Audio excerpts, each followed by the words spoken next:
तो फिल्म की शुरुआत में हम एक कपल से मिलते हैं, सारा और जॉन। जॉन हर वक्त अपने काम में मसरूफ रहा करता था, जबकि सारा इस टाइम प्रेग्नेंट थी। एक दिन तबीयत ज्यादा खराब होने पर वो जॉन को कॉल करते हैं, लेकिन जॉन उसकी एक भी कॉल नहीं उठाता। और वापस आने पर उसे सबसे ज्यादा शॉकिंग न्यूज ये पता चली कि उनका बेटा मर चुका था। उस दिन के बाद से सारा और भी ज्यादा परेशान रहने लगी, दुखी रहने लगी। सारा अब घर से बाहर भी नहीं निकलती थी। दोबारा जिंदगी की तरफ लाने के लिए जॉन ने एक नया फैसला किया। उसने डिसाइड किया कि वो लोग घर चेंज कर लेंगे, जिससे सारा का ध्यान बढ़ जाएगा। ये आइडिया सारा को भी कुछ ज्यादा बुरा नहीं लगा था। ये लोग अब ऑनलाइन घर ढूंढने लगे और काफी जगहों पर तो जाकर उन्होंने खुद भी घर देखे, लेकिन 1-2 महीने तक इन्हें कोई घर नहीं मिला। और अब इन्हें अपना आइडिया फजूल लगने लगा था। ये अपने आइडिया को ड्रॉप ही करने वाले थे, लेकिन तब एक लेडी ने उसे अपने फ्रेंड के बारे में बताया, जिसका एक मेंशन था और वो उस मेंशन को बेचना चाहता था। जॉन और सारा उसके बताए एड्रेस पर चले गए। ये घर एक इंतहाई सुनसान इलाके में था। पहले तो ये घर देखकर उन्हें अजीब सी फीलिंग आई, जैसे ये घर हॉन्टेड हो, लेकिन अंदर जाने पर उनके होश ही उड़ गए। ये कोई घर नहीं था, ये एक मेंशन था, एक महल था, खूबसूरत सा। घर आने पर उन्हें यहाँ का ऑनर एमी मिला, जो उन्हें इस घर का विजिट करवाने लगा। ये कहते हुए उसने बताया कि ये घर 1980 में बना था और लगभग 20 साल लग गए इसकी रेनोवेशन करते हुए। और यहाँ की हर चीज इस बात का मुंह बोलता सबूत भी थी। सारा को ये घर अपने ख्वाबों के घर जैसा लग रहा था। हर चीज थी यहाँ पर। इन लोगों की बातें चलती रहीं और एमी ने इन लोगों के लिए लंच भी बनाया। लंच करते हुए उसने पूछा कि आप लोग इतनी वीरान जगह पर घर क्यों लेना चाहते हैं। तब सारा ने जवाब दिया, हमारी लाइफ में बहुत मुश्किलें आ चुकी हैं और अब बस हम एक नई जिंदगी स्टार्ट करना चाहते हैं, एक सुनसान जगह पर। ये सुनकर एमी ने उन्हें कहा, अच्छी बात है, आप लोग 1-2 दिन इस घर में ठहर कर देखें। इसकी डील के बारे में हम बाद में बात करेंगे। ये सुनकर उन लोगों को और भी ज्यादा एक्साइटमेंट हो गई और उन लोगों ने इस घर में ठहरने का फैसला किया। एमी ने इस घर में रहने के लिए बस उन्हें एक ही इंस्ट्रक्शन दी थी कि आप लोग जब तक यहाँ पर हैं, आप लोगों को बेसमेंट का दरवाजा बिल्कुल नहीं खोलना। रात इन्होंने इधर ही स्टे किया और सुबह जब ये लोग एमी को बाय करने के लिए बाहर निकले तो इन्होंने देखा कि घर में एमी था ही नहीं। इन्हें बस एमी का एक लेटर मिला, जिसमें लिखा था कि एमी उन्हें ये घर गिफ्ट दे रहा है। ये बात सुनकर वो दोनों ही हैरान हो गए। ऐसे कैसे कोई अपना घर उन्हें गिफ्ट में दे सकता था? वो तो एमी के लिए बिल्कुल अनजान थे। एमी ने अपने खत में एक ही शर्त लिखी थी कि बस बेसमेंट का दरवाजा किसी सूरत नहीं खोलना। जॉन को किसी भी बात पे यकीन नहीं हो रहा था। उसे लगने लगा था कि या तो ये सब उसके साथ मजाक हो रहा है या फिर उस बेसमेंट के दरवाजे के पीछे कोई बहुत बड़ा राज छुपा है, जिसके चलते वो लोग भी फंस सकते हैं। अब ये लोग यही बातें कर रहे थे कि यहाँ पर एमी की वो दोस्त आ गई, जिन्होंने इन दोनों को एमी के बारे में बताया था। वो इस घर के प्रॉपर्टी के पेपर्स लेकर आई थी, जिसे देखकर ये दोनों शॉक हो गए। जॉन अभी भी इस घर को लेने के हक में नहीं था, लेकिन तब सारा ने उसे समझाया, देखो जॉन, इस घर में सब कुछ है, हम कोई भी नया घर लेते हैं, उसे रेनोवेट करने में बहुत खर्चा आ जाएगा और यहाँ हमें कोई खर्चा नहीं करना पड़ रहा, तो क्या प्रॉब्लम है इसमें। अब सारा की बात मानते हुए जॉन इस घर को रखने का फैसला कर लेता है। ये लोग इस घर में शिफ्ट भी हो गए। खुशी खुशी कुछ दिन इन्होंने इस घर में गुजारे और फिर इस घर में एक वेलकम पार्टी रखी। इस पार्टी में लीसा भी आई थी और हमें पता चला कि लीसा जॉन की एक्स गर्लफ्रेंड थी। जॉन का लीसा के साथ शादी के बाद भी अफेयर था, लेकिन जब जॉन का बेटा मरा उसके बाद से उसने लीसा से कोई ताल्लुक नहीं रखा और अब उसे अचानक इस पार्टी में देखकर वो घबरा गया था। जॉन को डर लगने लगा था कि कहीं उसकी वाइफ को लीसा के बारे में पता न चल जाए। वो लीसा को अकेले में ले जाकर पूछता है, आखिर क्या मकसद है तुम्हारा यहाँ आने का? लीसा ने जवाब दिया, मेरा कोई मकसद नहीं, मुझे बस मेरे एक फ्रेंड ने यहाँ इनवाइट किया है। इससे पहले कि वो लीसा से कुछ और कहता, जॉन को बाहर से सारा की आवाज आती है। उसकी आवाज घबराई हुई लग रही थी।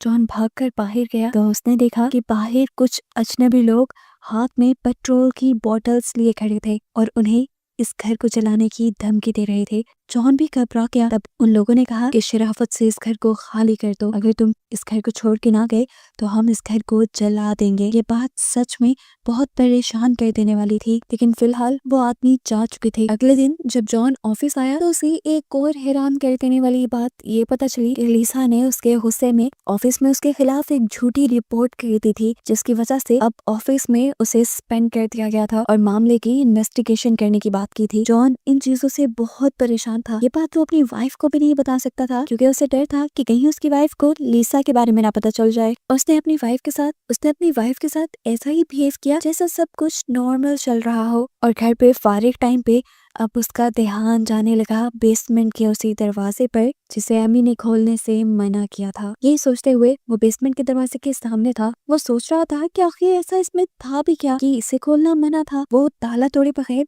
इसे खोलने की ट्राई करता है एक रॉड के जरिए, लेकिन जब दरवाजा नहीं खुला तो उसने डिसाइड किया कि वो इस घर का डिजाइन देखेगा, जिससे उसे पता चल जाएगा कि आखिर इस बेसमेंट के अंदर है क्या। अब वो इस घर का डिजाइन लेने के लिए उस कंपनी में गया जिसने इस घर का डिजाइन बनाया था। वहाँ का एम्प्लॉय जॉन को बताता है कि यहाँ पर रहने वाले पहले लोगों ने भी इस जगह का डिजाइन काफी मर्तबाम से मांगा है, लेकिन आपके अलावा कोई भी इस डिजाइन को लेने के लिए यहाँ नहीं आया। ये बात अजीब परेशान कर देने वाली थी। इस आदमी ने जॉन को ये भी बताया कि एमी आज से 20 साल पहले यहाँ रहा करता था, लेकिन फिर बिना किसी वजह के उसकी वाइफ उसकी बेटी को लेकर उसे छोड़कर चली गई, जिसकी वजह कोई नहीं जानता। अब तो जॉन की क्यूरियोसिटी बढ़ गई थी। उसे लगने लगा था कि हो सकता है एमी की फैमिली का राज उस बेसमेंट में छुपा हो। बेसमेंट को खोलकर उसके बारे में जानने के लिए वो और भी ज्यादा एक्साइटेड हो गया। घर आकर उसने ये सारा डिजाइन देखा जो लगभग नॉर्मल ही था। उसने अब बेसमेंट का ताला खोल लिया था। अंदर जाने पर पहले तो उसे सब नॉर्मल लगा, लेकिन फिर उसे फ्लोर के नीचे एक तय खाने के होने का पता चला। उसने अभी फ्लोर की वुड्स उतारी ही थी कि उसे सारा के घर आने का पता चल गया। फौरन भागकर उसने ये बेसमेंट लॉक की और अपने घर आकर नॉर्मल कामों में लग गया ताकि सारा को खबर ना हो वो बेसमेंट में गया था। इसी रात जॉन को लीसा की कॉल आई। लीसा उसे किसी तरह की धमकी दे रही थी, उससे मिलने को कह रही थी। जॉन ने भी अगले दिन उससे मिलने का फैसला किया और उससे रिक्वेस्ट की कि ऑफिस में उसने जो भी बात कही थी वो गलतफहमी वो दूर कर दे। लेकिन ये सुनकर लीसा को और भी ज्यादा गुस्सा आ गया, क्योंकि जॉन उससे अपने मतलब के लिए मिलने के लिए आया था और अब उसने बदला लेने की ठान ली। उसने फैसला कर लिया कि वो जॉन की वाइफ सारा को सब सच बता दी गई कि जॉन ने उसे धोखा दिया था। अगले दिन हम सारा को घर पर देखते हैं जहाँ आज उसकी तबीयत काफी खराब है। उसे शक हो रहा था कि शायद वो प्रेग्नेंट है और ये उसका शक यकीन में भी बदल गया। बहुत बहुत ज्यादा खुश थी। वही बात फौरन जॉन को बताना चाहती थी।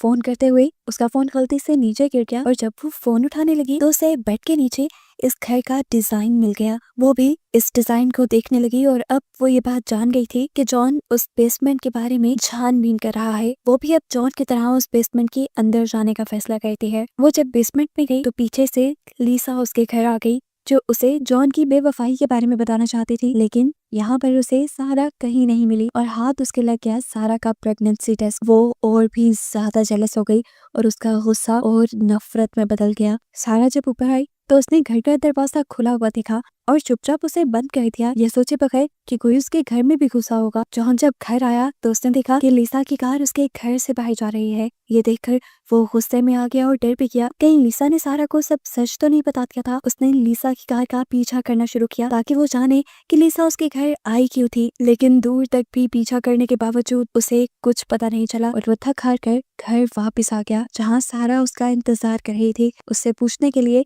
कि आखिर उसने बेसमेंट का दरवाजा क्यों खोला था। जॉन ने बहाना बनाया कि नहीं ऐसा कुछ भी नहीं है वहाँ पे, बस मैंने उसे खोला तो था लेकिन मुझे कुछ मिला नहीं। जॉन ने वहाँ पे सारा को उस तहखाने के बारे में नहीं बताया था जो उसे फ्लोर के नीचे नजर आ रहा था।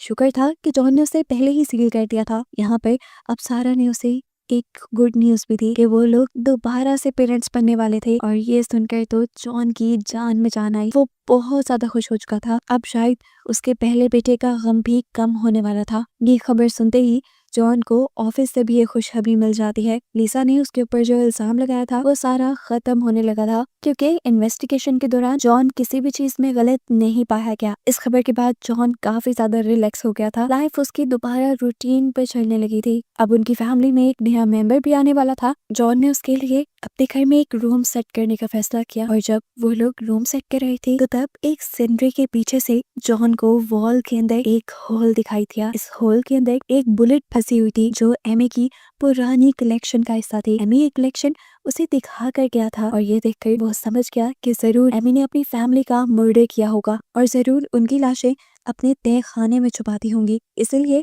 वो उस तय खाने को ना खोलने की बात करता है। ये बात उसने सारा से भी डिस्कस की। अभी वो लोग यही बातें कर रहे थे कि अचानक दरवाजे पे नॉक हुई। बाहर पुलिस ऑफिसर्स आए थे, वो भी एक दहला देने वाली न्यूज लेकर। लीसा का मर्डर हो गया था जिसकी गाड़ी जंगल से मिली थी। पुलिस जॉन से इन्वेस्टिगेशन करने के लिए आई थी क्योंकि जॉन की अफेयर और लीसा के उस पर लगाए इल्जाम की कहानियां बहुत ज्यादा मशहूर हो गई थी और सबको लगता था कि लीसा के लगाए इल्जाम की वजह से जॉन ने बदला लेने के लिए लिसा को मार दिया होगा। इन्वेस्टिगेशन के दौरान जॉन कुछ भी बोल सकता था, लेकिन सारा ने उसका साथ दिया और पहले ही पुलिस से झूठ बोल दिया कि उस दिन जॉन पूरा दिन घर पे ही था। ऐसे इन्वेस्टिगेशन का कोई सवाल ही पैदा नहीं होता था, इसीलिए पुलिस बिना इन्वेस्टिगेशन किए चली गई। पुलिस के जाने के बाद सारा बहुत ज्यादा गुस्से में थी, क्योंकि यहाँ पुलिस ने जॉन और लिसा के अफेयर के बारे में तो बता दिया था। जॉन यहाँ पे अपने आप को डिफेंड करने की कोशिश कर रहा था। वो सारा को ये बात बताना चाहता था कि उसने ये अफेयर कब से खत्म कर दिया, लेकिन सारा उसे खामोश करवा देती है और कहते हैं, मैं इस सब के बारे में तब से जानती हूँ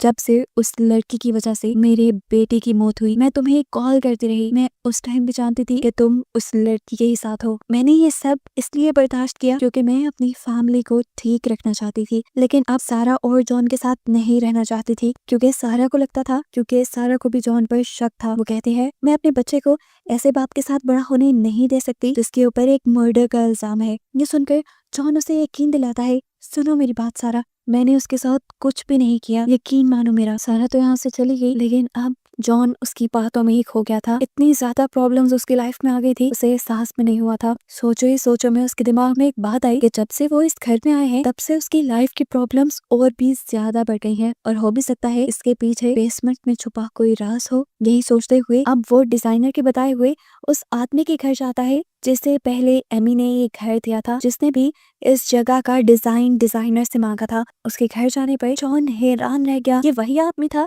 जो पार्टी वाले दिन जॉन को इस घर को छोड़ जाने की धमकी देकर गया था। नहीं तो उसने ये भी कहा था कि वो इस घर को जला डालेगा। इस आदमी ने जॉन को बड़े अच्छे से अपने घर में वेलकम किया और वो लोग उसी घर के बारे में बात करने लगे। उस लड़के ने बताया, पहले तो मुझे भी बहुत खुशी हुई कि मुझे फ्री में इतना लग्जरी घर रहने को मिल रहा है, लेकिन जैसे जैसे वक्त गुजरता गया मुझे पता चलता गया ये घर तो बस एक प्रॉब्लम है। इसकी वजह से मेरी लाइफ बहुत ज्यादा बिगड़ती चली गई। मैं शराब की लत में लग गया और मेरी फैमिली मुझे छोड़ गई, और तब मुझे एहसास हुआ कि इस घर में ही कोई शराब, कोई कर्ज है। जॉन यहाँ अब जानना चाहता था कि आखिर उस बेसमेंट में ऐसा था क्या जिसकी वजह से ये शराब था उस घर पर। वो इसके बारे में बात करना चाहता था, लेकिन उस आदमी ने जॉन को कुछ नहीं बताया और बोला कि बस एक बात याद रखना, उस बेसमेंट का दरवाजा कभी मत खोलना। अब जब इस आदमी से भी उसे कोई ठोस जवाब नहीं मिला तो उसने घर जाकर खुद उस बेसमेंट के ताले को तोड़कर उस तहखाने में जाने का फैसला किया, और ये देखते हुए सारा उसे फौरन मना करने के लिए आई। जॉन अब उसकी एक बात नहीं मान रहा था। अब